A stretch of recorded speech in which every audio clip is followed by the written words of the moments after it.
for child sexual abuse material.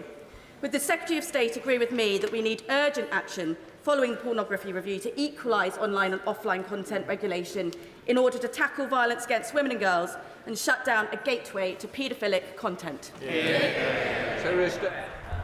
Of course, I agree with her. There will be additional powers coming online via the Online Safety Act. I wish that those powers had come into force earlier.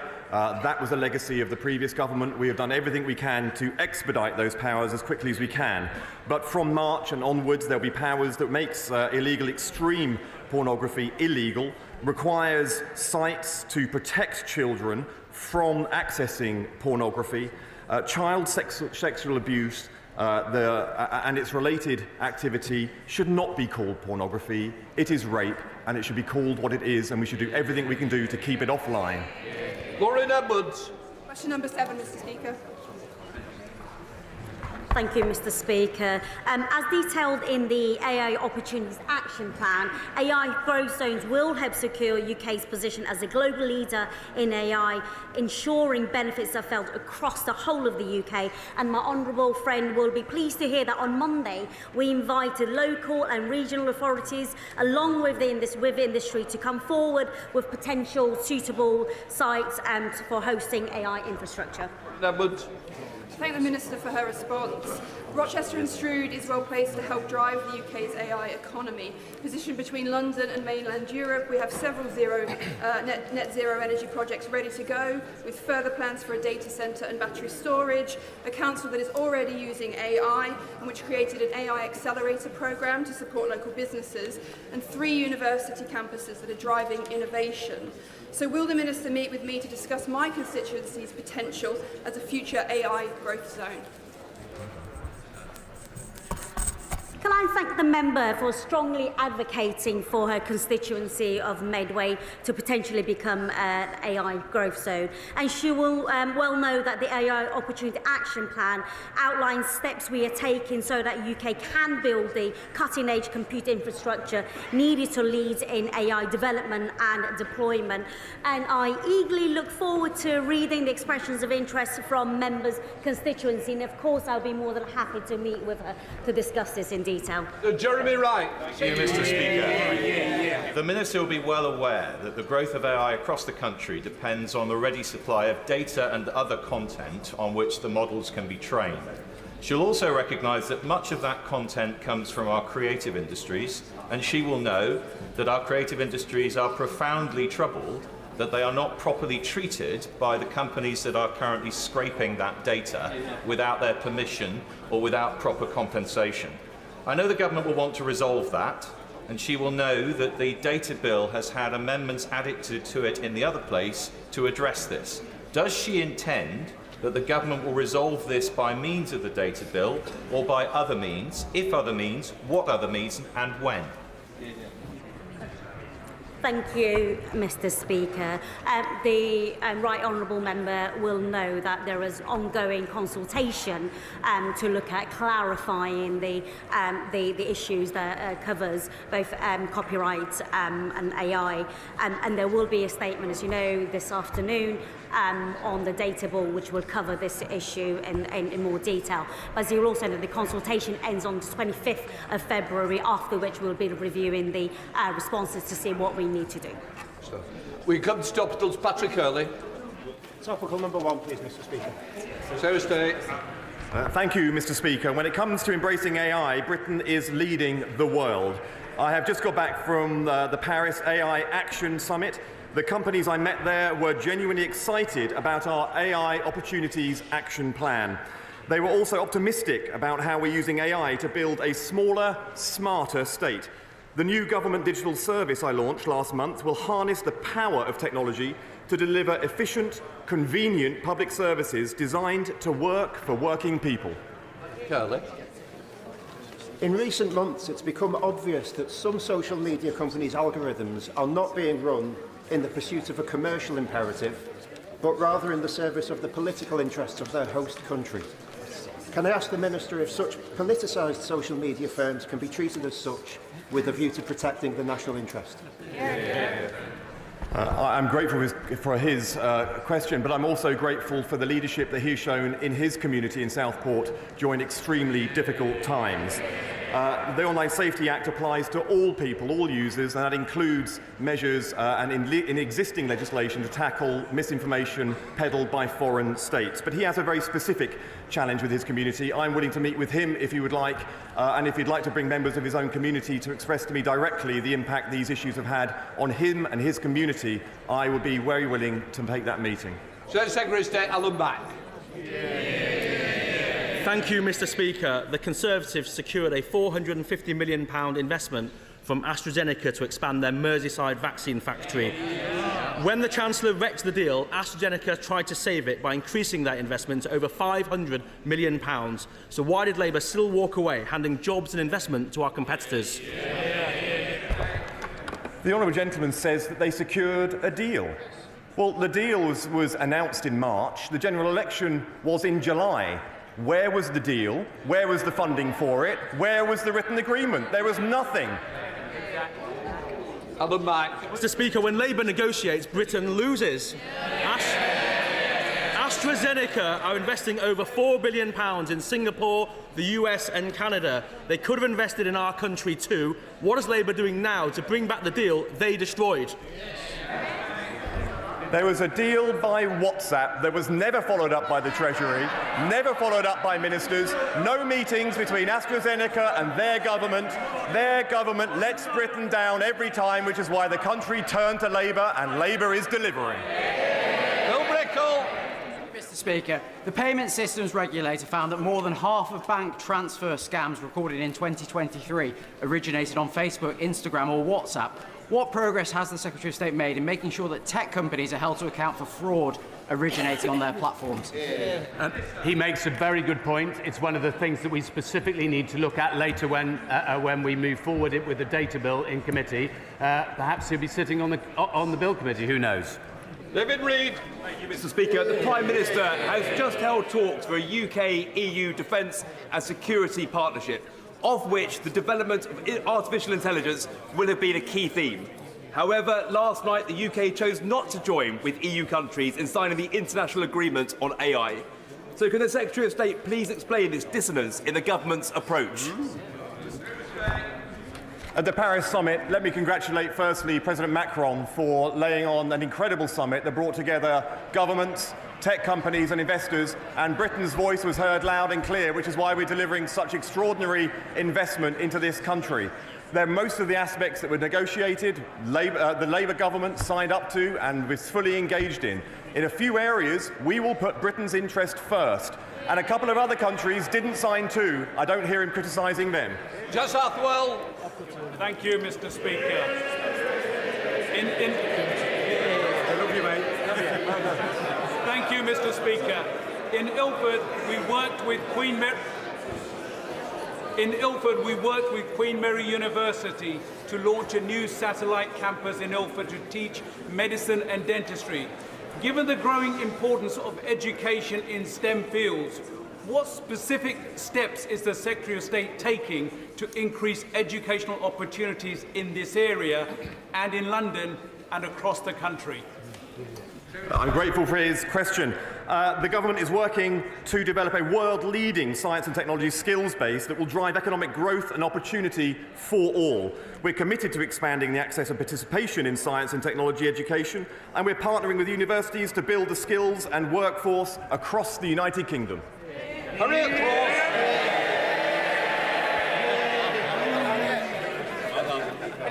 Thank you, Mr. Speaker. A month ago, the Prime Minister said that countries will either be AI makers or AI takers. Does the Minister agree that, given that the Prime Minister didn't attend the AI Safety Summit, but he's given a clear indication that the UK will be an AI taker? This Prime Minister has delivered the AI Opportunities Action Plan. This Prime Minister is deploying AI technology and productivity tools across government itself. This Prime Minister has brought in £30 billion in investment into digital AI infrastructure since he became Prime Minister. And at the same time, this Prime Minister is sorting out the mess left after 14 years of Tory rule. We now come to Prime Minister's questions. Imran Hussain. Number one, Mr. Speaker. Prime Minister. Thank you, Mr. Speaker. This week we progressed our Borders Bill to deliver counter-terrorism-style powers to bring vile criminal smuggling gangs to justice. We also announced a further £350 million to get Britain building and deliver 1.5 million new homes our country desperately needs, including more affordable homes. We've slashed red tape that holds businesses and working people back, creating 10,000 more apprentices. This morning I have meetings with ministerial colleagues and others. In addition to my duties in this House, I shall have further such meetings later today. Imran Hussain. Thank you, Mr. Speaker. I was proud to have played my part in helping draft what has now become the Employment Rights Bill. A new poll shows 3/4 of the British public back the stronger rights for workers in the bill, including better sick pay. Yet that lot over there, the Tories and Reform, disgracefully voted against it. In fact, the leader of the opposition doesn't even believe in maternity pay or the living wage.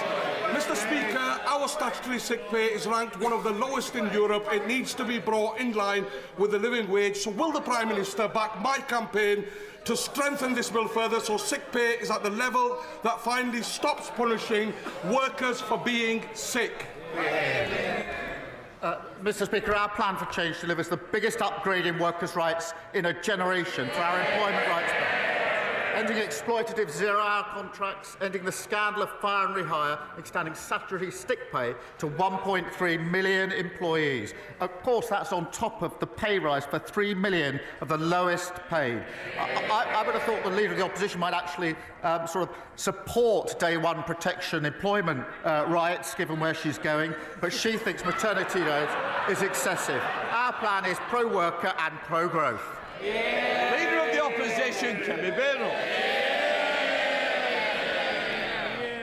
Mr. Speaker, the Conservative government established the Ukraine Family Scheme, and in total, over 200,000 Ukrainians, mostly women, children and the elderly, have found sanctuary in the UK from Putin's war. However, a family of 6 from Gaza have applied to live in Britain using this scheme, and a judge has now ruled in their favour. This is not what the scheme was designed to do. This decision is completely wrong. It cannot be allowed to stand. Is the government planning to appeal on any points of law? And if so, which ones? Minister. Mr. Speaker, let me be clear. I do not agree with the decision. She's right. It's the wrong decision. She hasn't quite done her homework because the decision in question was taken under the last government, according to the legal framework of the last government. But, Mr. Speaker, let me be clear. It should be Parliament that makes the rules on immigration. It should be the government that makes the policy. That is the principle, and the Home Secretary is already looking at the legal loophole which we need to close in this particular case. Mr. Speaker, he did not answer the question. If he plans to appeal, then the appeal may be unsuccessful and the law will need to be changed. And if he does not appeal, the law definitely will need to be changed. He talks about a decision made under the last government. It was not made by the last government, it was made by the courts. The issue we are discussing today is about judicial decisions. We cannot be in a situation where we allow enormous numbers of people to exploit our laws in this way. There are millions of people all around the world in terrible situations. We cannot help them all, and we certainly cannot bring them all here. Will he commit to bringing forward that new legislation or amending his Borders Bill? Prime Minister. Well, Mr. Speaker, I've already said the Home Secretary has already got her team working on closing this loophole. We don't need to wait for that. We're getting on with that because we're taking control. They lost control of immigration. We had nearly 1 million people come into this country, had an open borders experiment. On a Monday of this week, they voted against increased powers to deal with those that are running the vile trade of people smuggling. Same old Tories, open borders, empty promises. Mr. Speaker, if the Prime Minister was on top of his brief, perhaps he'd be able to answer some questions. Given this crazy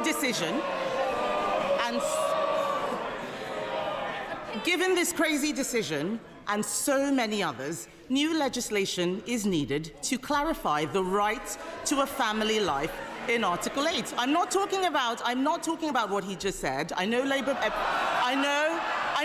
MPs don't understand much of what they're saying, but the Prime Minister literally wrote a book on the European Convention on Human Rights. This is a situation where we need to put our national interest before the ECHR. Does he agree that we should legislate even if lawyers warn that this might be incompatible with human rights law? Minister. She complains about scripted answers and questions. Her script doesn't allow her to listen to the answer.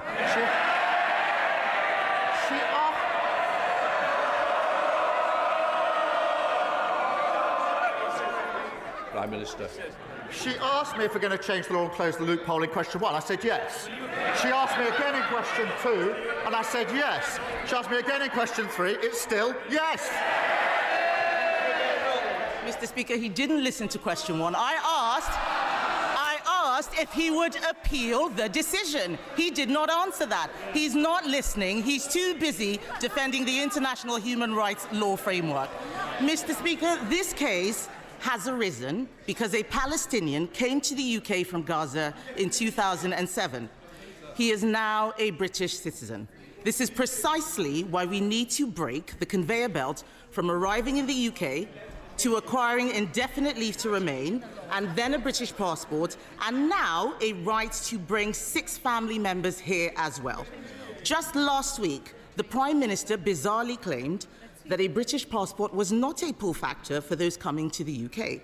Will he now support our plans to toughen the process on indefinite leave to remain and make getting a British passport a privilege, not a right? Prime Minister. Speaker, they presided over record high levels of immigration. It reached nearly 1 million. It was a one-nation experiment in open borders.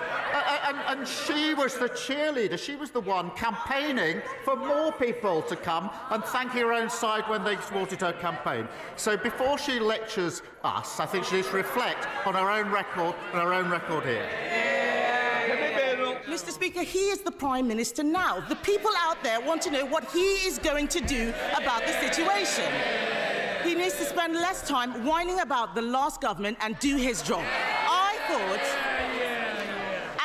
I thought, Mr. Speaker, that the Prime Minister and I both agreed that Israel had a right to defend herself. Yet the judge in this case noted that the family were facing a humanitarian crisis, and I quote, as a consequence of the Israeli government's indiscriminate attempts to eliminate Hamas, and government lawyers accepted this. Is the Prime Minister allowing lawyers to change the position on Israel? And was this because of advice from the Attorney General? And if not, why on earth did government lawyers accept the argument that Israeli actions were indiscriminate? Prime Minister. They put the complete opposite argument. She talks about on top of her brief. She has no idea what she's talking about. I'll tell her again. We need to change the law. That's why the Home Secretary is already closing the gap. I know the script doesn't allow any adaptation, but this is getting tedious. Mr. Speaker, the Prime Minister has not read the judgment. I suggest that he does. There are very serious questions now. Being asked about the Attorney General, the Prime Minister's personal friend and donor. Even Labour ministers are concerned. One Labour peer, Lord Glassman, has called him the absolute archetype of an arrogant progressive fool. If we are serious about protecting our borders, we need to make sure we appoint people who believe in our country and everything we stand for. It is not clear the Attorney General does. The government is now recruiting a new Chief Inspector of Borders who lives in Finland and wants to work from home. This is not serious. Why should the British public put up with this? Prime Minister. The individual in question was appointed in 2019 by the last government to a senior position. He then worked for 5 years from Finland. We've changed that, and he's now going to be working from the United Kingdom full-time. Finland under them. And she talks about the Attorney General. She sat round the cabinet table with an attorney who was later sacked for breaching national security. Charlotte Littles. Thank you, Mr. Speaker. Long-standing traders in the CPS Centre in Culcheth were devastated to receive eviction notices, giving them just 28 days to vacate, entirely out of the blue and under spurious pretexts by the new owner, shell company Shivat Hananim Capital. So far, the owner and their legal representatives have failed to hear tenants' concerns and mine and to negotiate a way forward. So does the Prime Minister share my concerns at this situation, and will he set out our plans to protect independent businesses which are at the heart of our high street and communities? Prime Minister. Well, thank her for raising this, which is obviously a real concern to businesses in her constituency. We do, Mr. Speaker, expect landlords to meet their obligations to make buildings safe, and we support robust enforcement action from the regulators if they fail to do so. I will make sure that she gets a meeting with the Minister to discuss what steps can be taken in the particular case to support the businesses that her constituents rely on. Leader of the Liberal Democrats, Sir Ed Davey. Thank you, Mr. Speaker. 80 years ago this week, the Allies began a pincer movement against German forces between the Ruhr and the Rhine. British and Canadian troops attacked from the north, Americans from the south. British, Canadian and American soldiers fighting shoulder to defeat fascists. 80 years on, President Trump seems to have forgotten all this. His tariffs against steel and aluminium will hit Canada the hardest and will also hit jobs and the cost of living in our country. So in reminding President Trump who America's true and long-standing friends and allies really are, will the Prime Minister also prepare a plan for tariffs in return, starting with tariffs on American electric cars? Prime Minister. Mr. Speaker, he's right to reference our history in the 80-year anniversary. Of course, we were fighting alongside the Americans, and that is amongst the reasons we have a special relationship. British steel is an essential part of our heartlands, and we will not abandon our skilled workforce. And it needs a level-headed assessment of the implications, which is what we're going through at the moment. But we will always put our national interest first and steelworkers first. Sir Ed Davey. Thank the Prime Minister for that reply. But it seems to me the way President Trump and his ally Musk are operating, they do need to hear strong measures and words from even their allies. And moving on to Ukraine, Mr. Speaker, if Ukraine is forced to surrender its own sovereign territory to Russia, it will be the greatest betrayal of a European ally since Poland in 1945.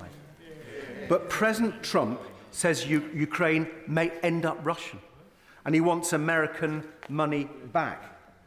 I think we all fear where this could end and the dangerous implications for our defence and our security. So can the Prime Minister reassure this House that he and other European leaders have given sufficient support to President Zelensky so that he can't be bullied by Trump and Putin into accepting a deal that will effectively hand victory to Russia? Prime Minister. As he knows, I met President Zelensky in Kyiv just a few weeks ago at my 8th meeting. The position since the outbreak of this conflict has been a united position across the House of supporting Ukraine, and I was able to reiterate my position, which is we must put Ukraine in the strongest possible position. That matters now just as much as it mattered at the beginning of this conflict, the strongest possible position, and I did discuss with him what more we can do, what more our allies can do to put Ukraine in the strongest possible position. Kim Leppich. Thank you, Mr. Speaker. 2 years ago, from the benches opposite, I published my Healthy Britain report, recommending a cross-departmental approach to improving health and wellbeing. Now that we're in government, I'm delighted that ministers have hit the ground running, because running is obviously very healthy for you. So will the Prime Minister confirm that last week's announcement of an increase to the public health grants, which will help local services focus more on prevention and early intervention, is just the start of a long-term strategy that will make Britain healthier, happier and more productive, reduce pressure on the NHS and promote growth? Well, I thank her for highlighting the important role that local communities play in supporting healthy lifestyles. I'm delighted, Mr Speaker, we're providing almost £4 billion for the local health services that people rely on, and that's things like health visitors, stop smoking services and drug abuse treatments. I'll make sure that she meets the relevant minister to discuss. Saoirse Eastwell. Thank you, Mr Speaker. Prime Minister, I get it. Nobody wants to get into a trade war. But, you know, unlike Peter Mandelson, sometimes you've got to stand up for what you believe in. My friends here in the DUP have learnt nothing from their mistake of backing Brexit and think that tariffs are a laughing matter. No. But would you agree with me that actually we need to stand up for ourselves, we need to back our workers, we need to back our businesses, not just in Lagan Valley, but indeed across the UK? Yeah. Well, yes, of course. The US and the UK share a strong and balanced trading relationship. We invest hugely in each other's economies, and we will continue to work closely with President Trump to boost growth and to create jobs. And I reassure her we will always act in the best interests of businesses and working people across the whole of the United Kingdom, including, of course, Northern Ireland. Gill. Thank you, Mr Speaker. I was baffled on Monday that, given the chance to support legislation backed by the National Crime Agency to crack down on criminal smuggler gangs and secure our borders, the parties opposite, the Conservatives and Reform, linked arms in the voting lobby to vote against it. The Conservatives spent 3 years and £700 million on their ludicrous Rwanda scheme and saw 4 volunteers returned. Does the Prime Minister agree with me? There is only one party that is serious about repairing our broken immigration system. Yes, Mr Speaker, and let me remind them what they voted against earlier this week in our Borders Bill. They voted against that's Reform and the Tories, they voted against making it an offence to organise the buying, selling and transport of small boats, against making it an offence to endanger lives at sea, against and powers to arrest suspected people smugglers before the smuggling takes place. They voted against. They voted for open borders, both of them.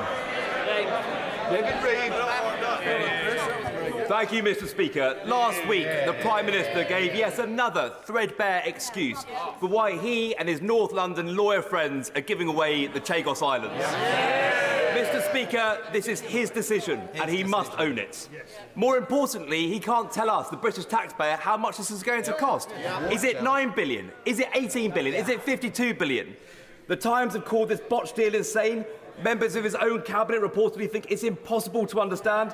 And one of his own MPs think it's the worst thing the Labour Party have ever done. So can the Prime Minister tell us which word he thinks best describes this deal? Mr Speaker, I set out the position in relation to the Chagos Islands last week. I also offered the Leader of the Opposition a briefing on this, a high-level briefing. She still hasn't taken me up on that briefing. They're asking questions without wanting to know the facts. It's extraordinary. Mr Speaker, someone who wants to be Prime Minister does not want to know the facts, even when she's offered a high-level briefing. He'd be better informed if she took me up on the offer of a briefing. Thank you, Mr Speaker. The Prime Minister will, I'm sure, want to congratulate Newcastle United on reaching the League Cup final after Arsenal's exit. But will he also, in what is National Apprentice Week, will he also congratulate the 600 apprentices learning trades from welding to quantity surveying as part of the Tyne Bridge restoration programme? And whilst I know he can't confirm bridging the funding gap left by the Tories, will he confirm that he is looking forward to seeing the Tyne Bridge restored in time for its 100th birthday in 2028? Well, look, I'm going to struggle to sound delighted with the results of that particular football match, but look, it will be a special day for Newcastle fans. But the Tyne Bridge is an iconic North East landmark, and I congratulate the apprentices who are helping to restore this vital piece of infrastructure. As usual, the Tories made empty promises that they had no intention of keeping, including £2.9 billion worth of transport commitments that were never funded. We will look at the capital projects around the spending review and let her know as soon as we can. Liz Jarvis. Thank you, Mr. Speaker. My constituents, Peter and Maureen, have been married for 70 years. Peter is 93, and for the past few weeks he has been stuck on a hospital ward, waiting to go home because a care package hasn't been arranged. Peter is missing home and missing Maureen.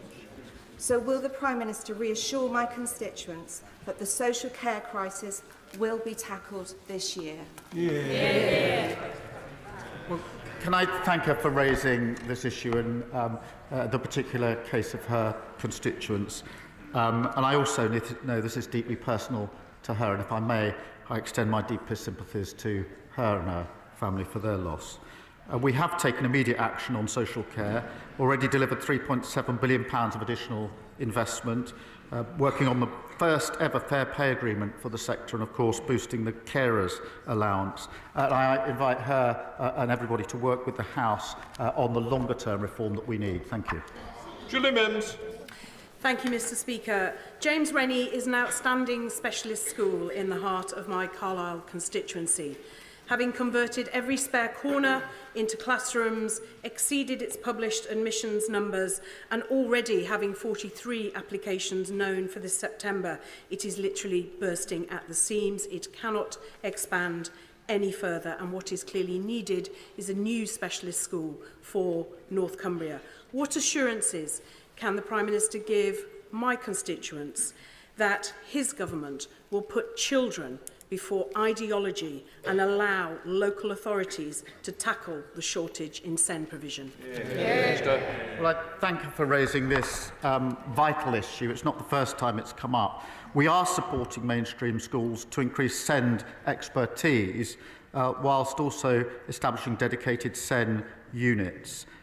Because we need to make sure that special schools also can cater for those with the most complex needs. So we're working on this. It's come up time and again, but we are doing that vital initial steps. Sabine. Thank you, Mr. Speaker.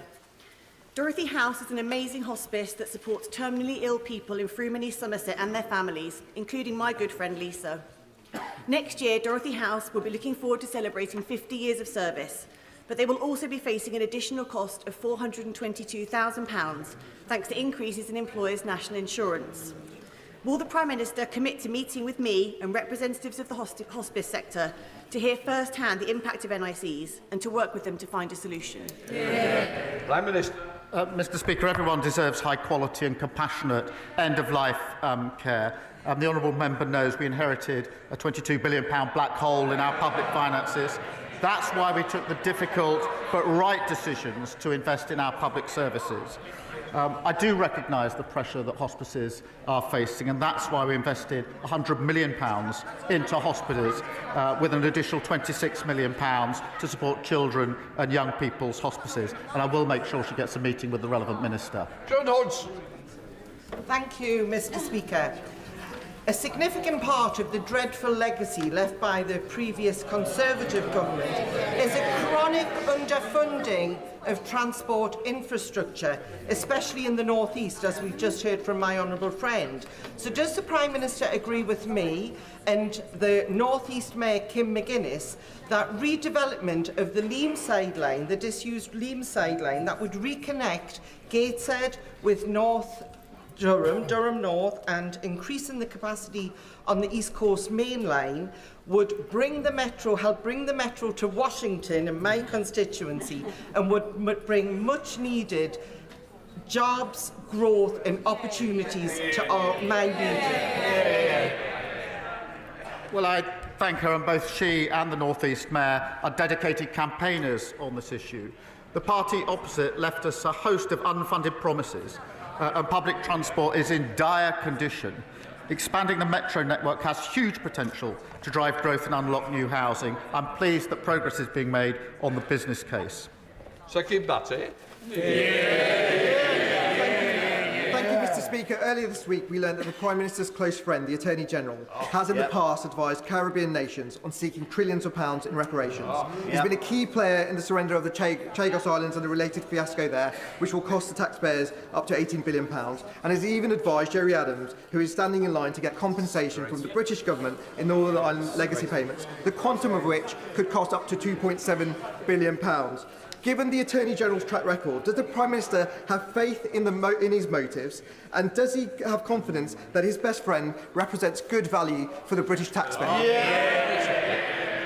Mr. Speaker, we've long had the principle that everybody's entitled to legal representation in this country. That means that lawyers don't necessarily agree with their client.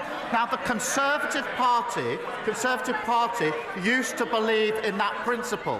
If they now disagree with that principle, they should go and see the victims of very serious crime, including sexual crime, and tell them that under their provisions, the lawyer who disagreed with the perpetrator wouldn't be able to represent them, meaning that victims will be cross-examined by perpetrators because lawyers disagree with the perpetrator. That's never been the Conservative Party position.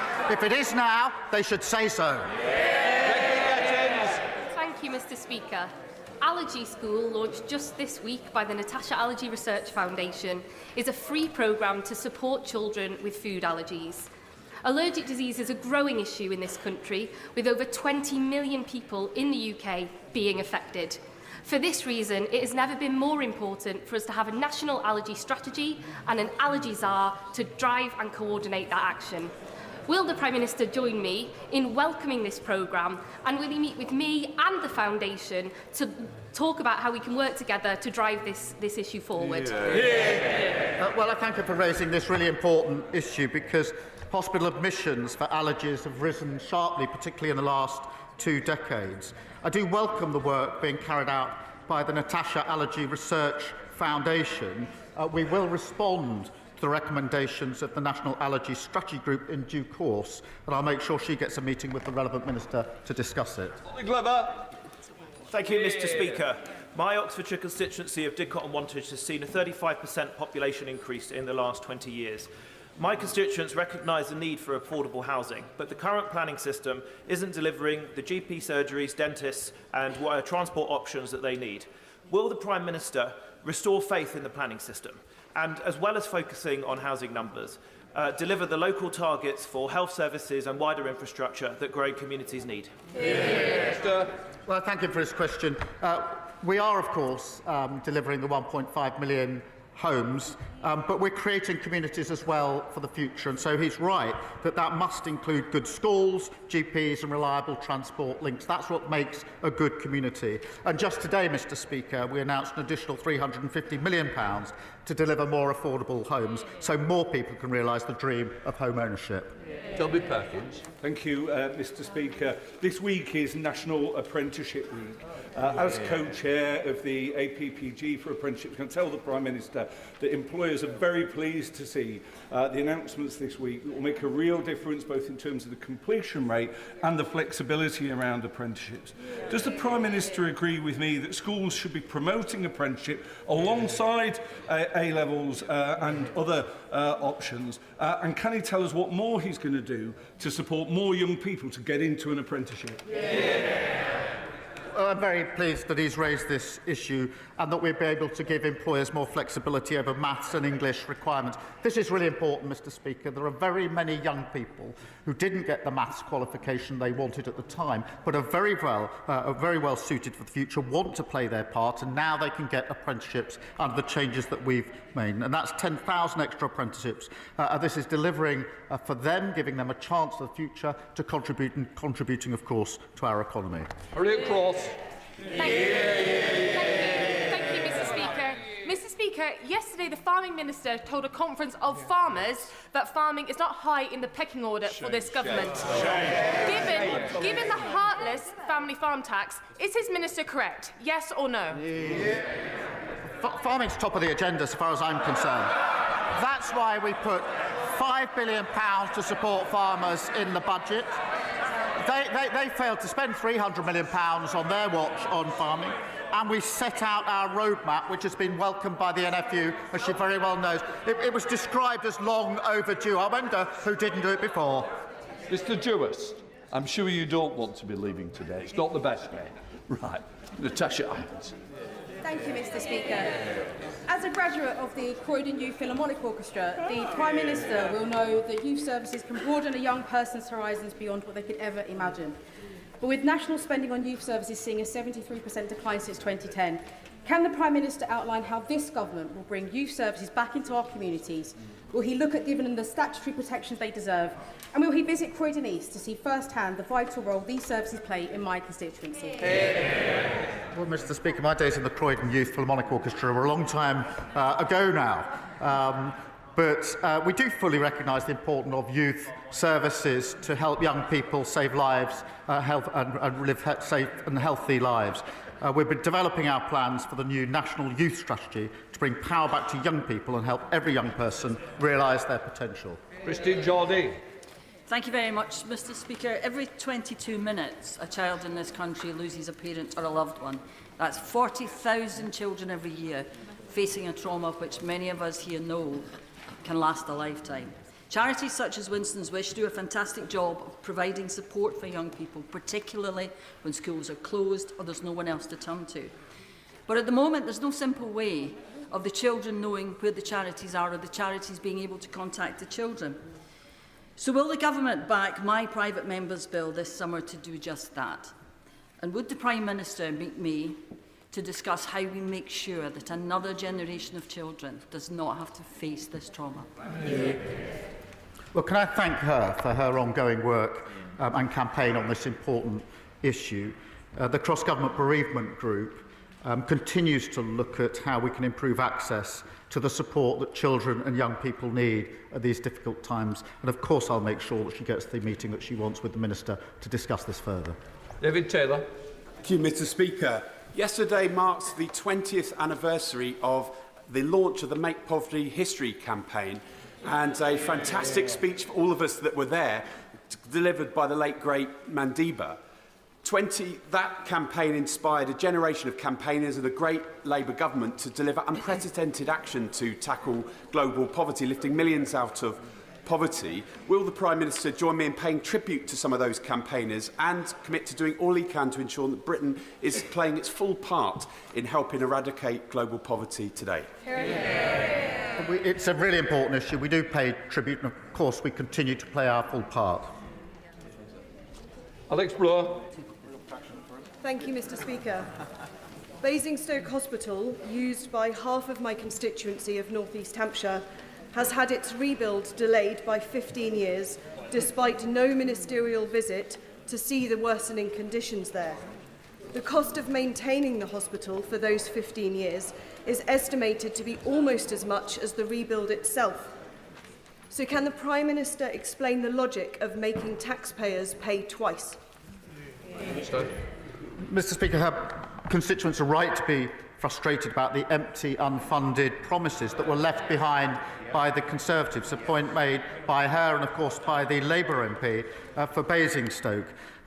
Under the previous government's plan, a new hospital in Basingstoke would simply not have been delivered because it was unfunded. It was a promise without anything behind it. we've put in place a funded deliverable plan which will see the hospital built, and we'll work closely with the Trust to ensure that it is. Dr Becky Cooper. Thank you, Mr Speaker. The Government's devolution plans are a welcome progressive development to shift power and resources from Whitehall to our communities. But there are, of course, discussions now around the process and realisation of benefits for our communities. So can the Prime Minister assure my residents in Worthing West, and indeed all constituencies starting priority devolution programmes, that Sussex devolution will give us meaningful control over our local priorities, including housing, transport and social care? Minister. Well, I thank her for raising devolution, which will see her constituents in Sussex get meaningful control over local priorities.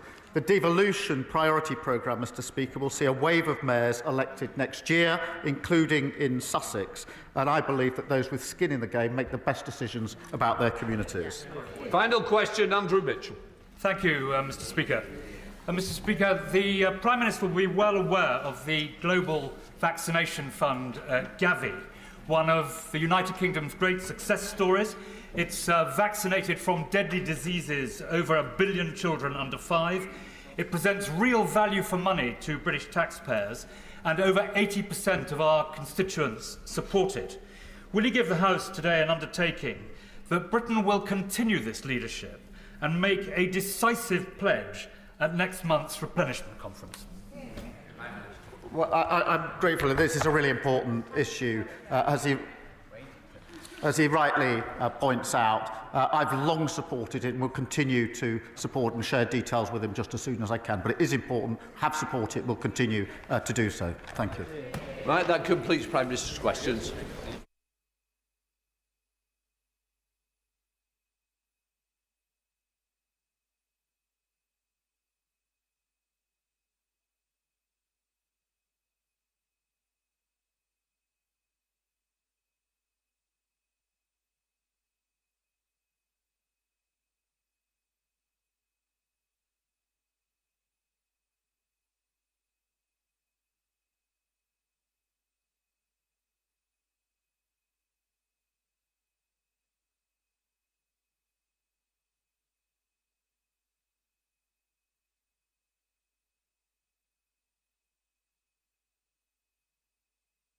Can people leave the chamber quickly and quietly? We're now coming to the urgent question. Christine Jardine. Thank you very much, Mr Speaker. To ask the Secretary of State for Energy Security and Net Zero if he will make a statement on the potential security implications of the involvement of Chinese companies, including Mingyang, in energy infrastructure projects. Minister. I thank the Honourable Lady for bringing this question to the House.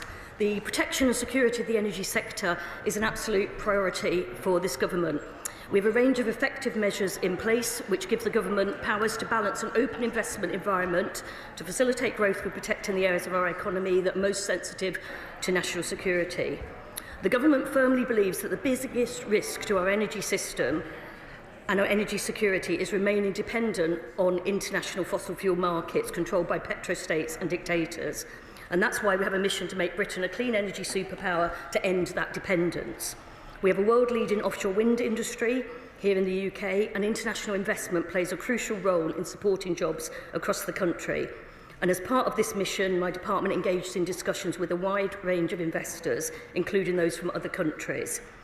We're also clear that alongside this, growth of UK supply chains is absolutely critical, and that's why we've set out plans for a clean industry bonus to drive investment in manufacturing, as well as setting up GB Energy and the National Wealth Fund. The government will not hesitate to use our powers to protect national security whenever we identify concerns, and the government will take a consistent long-term and strategic approach to managing the UK's relations with China, rooted in UK and global interests. The government will cooperate with China where it can, compete where it needs to, and challenge where it must. Thank you, Mr Speaker, for granting this urgent question, and I thank the Minister for her comments and general reassurances, but there are specific concerns at the moment. China can